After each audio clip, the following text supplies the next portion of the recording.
తూర్పుగోదావరి జిల్లాలో ఉచిత ఇసుక పాలసీ విధానం అమలుపై నిర్దిష్టమైన కార్యాచరణ సిద్ధం చేసినట్లు కలెక్టర్ ప్రశాంతి తెలిపారు. అక్రమ మైనింగ్ విధానం పట్ల కఠినంగా వ్యవహరిస్తామని హెచ్చరించారు. ట్రాన్స్పోర్టర్లు నిబంధనలు ఉల్లంఘిస్తే 3 నెలలు నిషేధం విధిస్తామన్నారు.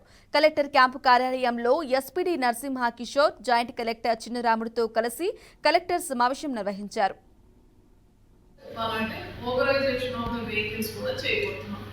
ఇదే మనకి ఆన్లైన్ అప్లికేషన్ వచ్చినప్పుడు ఆటోమేటిక్గా డ్రాప్ డౌన్ మెనూలో వెహికల్స్ వస్తాయి. వాళ్ళ కెపాసిటీ బట్టి జస్ట్ లైక్ మనం ఎలా అయితే ఓబర్ అండ్ క్యాబ్స్ మనం బుక్ చేసుకుంటున్నామో అలానే బుక్ చేసుకోవడం జరుగుతుంది.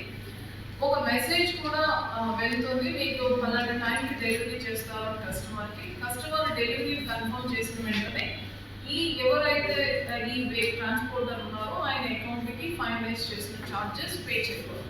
దానికి ముందుగా మేము ఇది ఆఫ్లైన్లో చేయకూడదు.